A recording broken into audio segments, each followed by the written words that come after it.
Listen, I think we could still sprinkle in some offense. I'm dumb enough to think that we still have talent on offense. I really do. But maybe with a real defense, maybe this is the formula. Let the defense lead the way. Well, it's absolutely going to be the formula for this team to win games is to go out there and play great defense and offensively try to put up as much points as possible. I think yesterday, going forward against other opponents, that offense has to do a little bit more. I think we all know that.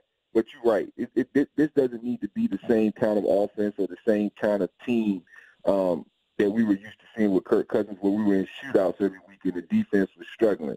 This is going to be a team now that defense is going to carry them because you saw the weapons they have up front and just the athleticism they have defensively, man. They're so much better than everyone else.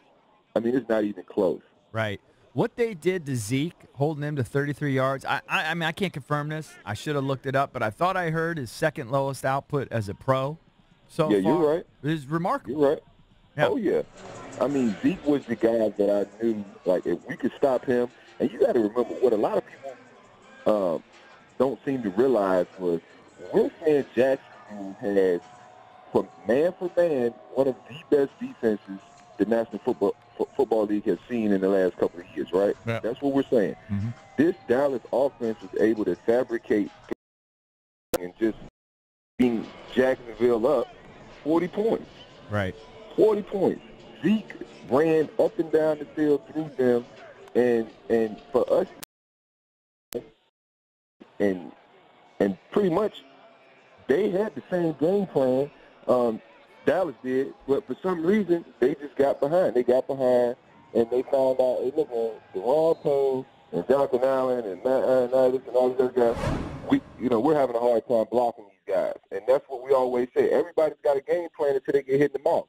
Like, I'm sure Dallas' game plan was to do X, Y, Z.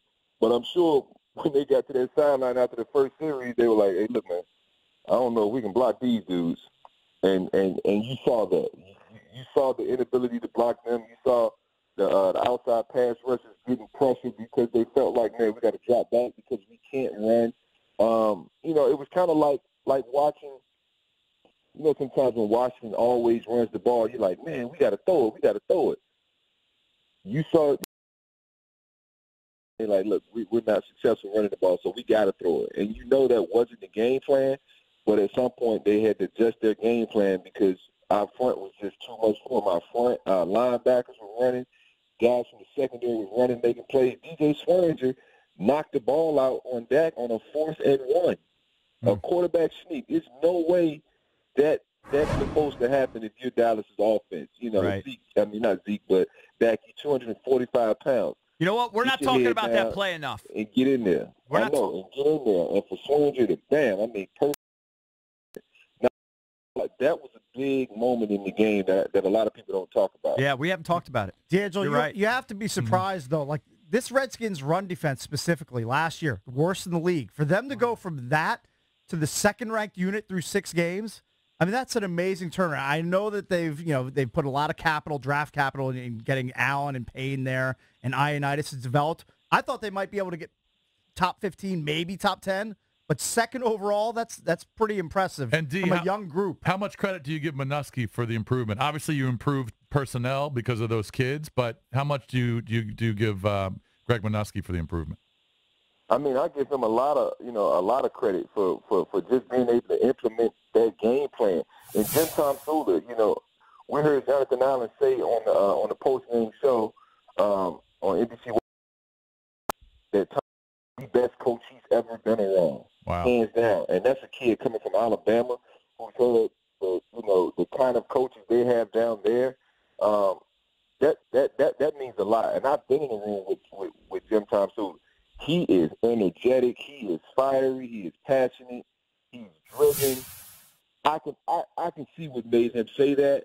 I've never been in there and actually got coached up by him, but I can see when we're in team meetings how Jim Tomsula was, and I was like, man, this dude has a lot of energy. I can see why the dudes like him.